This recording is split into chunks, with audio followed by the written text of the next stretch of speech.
A steady stream of refugees from the Mississippi Delta was now pouring into New Orleans, in flight from Jim Crow laws. People for whom laboring on the city docks promised a better life than any they could hope to have back home chopping cotton or cutting cane for someone else's profit. The blues was part of their baggage. Oh, sometime I wonder what's going on.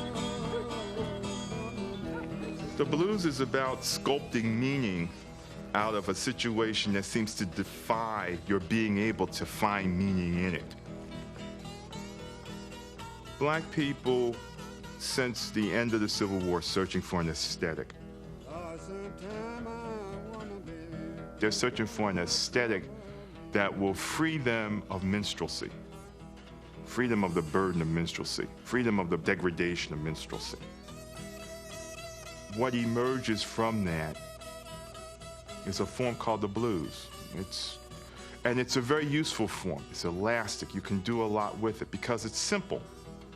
If the river was whiskey, baby, like The blues is an utterly American form, built on just 3 chords, most often arranged in 12-bar sequences called choruses, that allows for an infinite number of variations. oh, the river was whiskey. And it's a form that in order for you to really be able to pull it off well, involves more than just technique. You have to have a certain kind of feeling with it. Lord, I would dive on the bottom.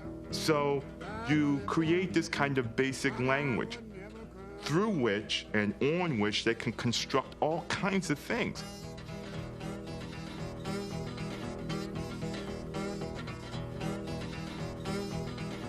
You have to have that blues. It's like the roux in a gumbo. If you don't have roux, you don't have gumbo. Now, you might have a soup, and it might be killing, but if you don't have that roux, you cannot have no gumbo. Lord, my Lord, oh my Lord, oh my Lord, what shall I do this? The blues was the profane twin of the sacred music of the Black Baptist Church, filled with call and response, shouts, moans, exhortations, and signifying. Tell Jesus, oh my Lord, shall I do the deed? One was praying to God, and the other was praying to what's human, a New Orleans musician said. One was saying, "Oh God, let me go," and the other was saying, "Oh mister, let me be." There was a big difference between having the blues and playing the blues. Because playing the blues was a matter of getting rid of the blues. The lyrics may have been tragic in their orientation, but the music was about having a good time. So the music was really a matter of stomping the blues away.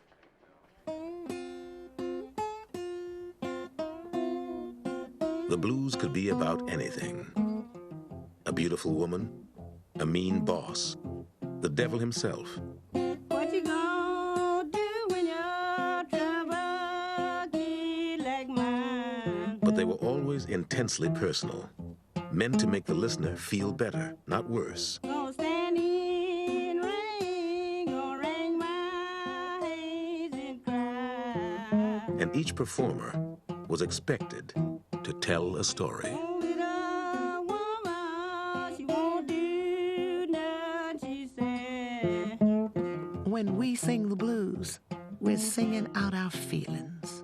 But you won't be done, Maybe we're hurt and just can't answer back.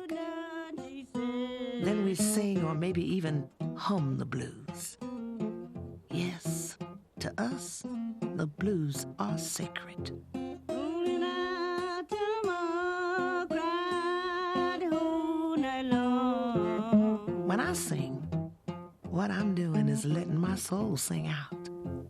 Rolling out tomorrow, cried the whole night long. The blues are about freedom. The blues are about freedom.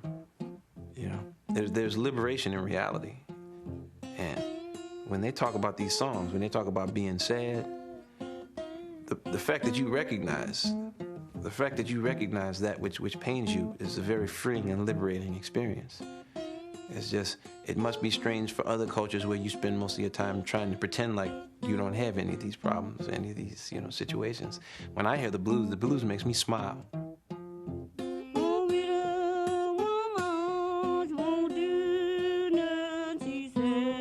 Blues came along and said, now, our honest experience is nothing like Old Black Joe.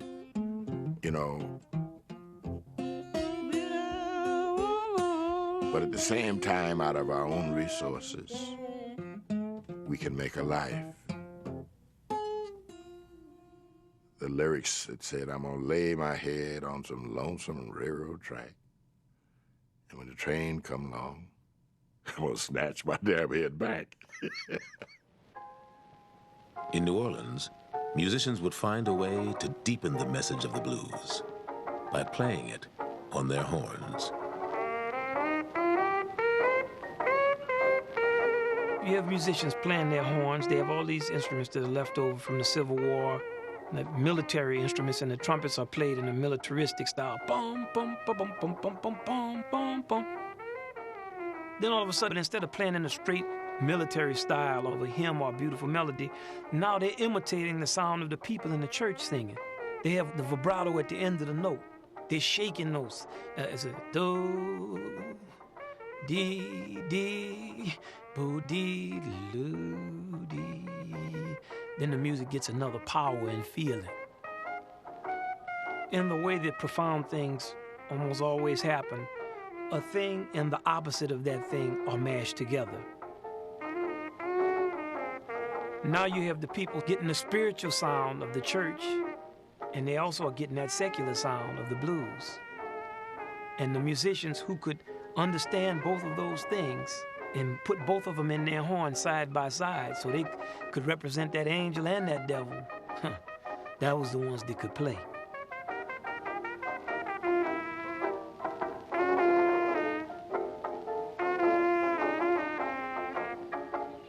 Over the next century, the blues would become the underground aquifer that would feed all the streams of American music, including jazz.